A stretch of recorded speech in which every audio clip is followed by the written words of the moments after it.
Hello and welcome back to another We Ourselves video. And today I want to give my review of the new Marvel movie, The Thunderbolts. Did I like it? Did I hate it? Was it okay? I'll talk about all of that today in this review.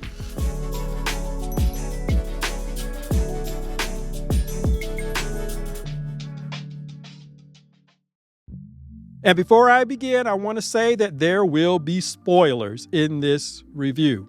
So if you haven't seen the movie and you want to see it, then go and see it first and then come back to this video. And with that out of the way, let's go. Thunderbolts stars Elizabeth Pugh as Yelena, the sister of Natasha, and a group of other anti-heroes as they come together to form the Thunderbolts at the behest of Valentina. What I have to say about the movie, did I like it? It was okay. It was nice. Overall, it was okay. For me, there were no real wow moments, except maybe the Sentry fight with the Thunderbolts, which lasted, half a second. Overall, the Thunderbolts, it doesn't go over the top with comedic situations like you have with Guardians of the Galaxy or the absurd, hyper-violent moments from the Suicide Squad. It was okay. It was good. But let's start with the good points. Overall, the acting was good. Yelena and Walker, to me, they were the two standouts of the group. But when it comes to Yelena, played by Elizabeth Pugh, and Red Guardian, played by David Harbour, these two actors know their characters. They have settled into the part and they have great chemistry on the screen. So hats off to them for everything that they did. They were really the heart of this movie. I actually like the team dynamics of these anti-heroes. And out of all of them, Ghost grew on me the most. I actually like her and I like her interactions with the rest of the group. So overall, the team dynamics were good. Seeing them finally working together, not just to escape the trap that Valentina set for them, but later when they're actually saving people in the city, it's actually good to see them working together. And then when they have the post-action things where they're just sitting around, they play off each other pretty well.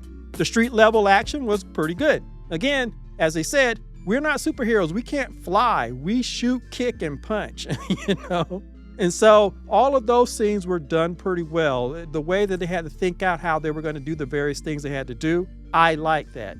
The Sentry fight is really good for the brief amount of time that it lasts because Sentry is OP. He's basically a Superman. But the thing about it is he's not trying to hurt them because he's still Bob at that point. And so he's not trying to hurt them. They're attacking him, but he's not really trying to hurt them. Now the Void, on the other hand, he wants to suck everybody into the Void, and I'll get to that later. The feel-good moments in the movie are nice. Again, when they are saving people and they're coming together as a group to save people, I like that. And you see that image in the trailer where they're holding up this section of building and they all come together to help. That's a really good moment, and it's also a moment where Valentina sees them saving people, and people, I believe they applaud or they're cheering them or something like that. And Valentina sees that and she realizes that this is the answer to the Avengers not showing up when the next big bad happens. So all of that are the good things about the movie that I liked. But that last point leads me to my first point about the things that I didn't like. And that's Valentina watching them save the city and abruptly changing her idea and her approach to them. And now she wants to bring them in and make them superheroes. When all movies she has been trying to eliminate these people. To me, that change-up was sudden, and how they do it with a sudden on-the-street press conference, which she's already set up. She just manipulates them into walking through these hanging whatever, curtains or whatever. And when they step through, they're suddenly behind a mic, and she's having this press conference where she's announcing that they are the new Avengers. All of that just felt too quick and too hammy for me. I liked seeing the group together, but it was more natural and organic when people were looking at them and applauding them or giving them the thumbs up after they saved everybody on the street. There should have been some time between that and her making the arrangements to bring them out officially and announce that they are the new Avengers. So for me, that did not work. Other thing that did not work for me, Valentina herself, she is not menacing as a villain. She's not. She is no Amanda Waller. She plays the character straight, which is part of the problem too, because you're expecting her to do something a little comedic or something. She doesn't. She plays it straight, but it's flat. And it doesn't help that her assistant is the one who's making all the arrangements, So her already non-menacing villain is now a step removed from getting her hands dirty. Amanda Waller, she would get her hands dirty. If need be, she would take a gun and she would delete people from the timeline herself. She was menacing. Kingpin has a terrifying, menacing presence, particularly when he's talking softly to somebody. You don't know what the hell he's going to do. But Valentina cannot hold a candle to either of these two characters. And so because of that, she comes off as a middle management type of person. She does not come off as the person at the top of the chain. She should have been somebody's assistant, or she should have been the real villain's front person, the one talking to Congress, the one doing all the press conferences. That's the way she came off to me. Now, I don't know. Maybe we're going to discover that Tony Stark's version of Doctor Doom was behind the scenes all the time. That may save this movie and the way you view it, but until then, I wasn't impressed. Yelena's backstory and her trauma is retreading stuff we've already been through. Again, Elizabeth Pugh is fine. She's fantastic in this movie, but we've already been through it.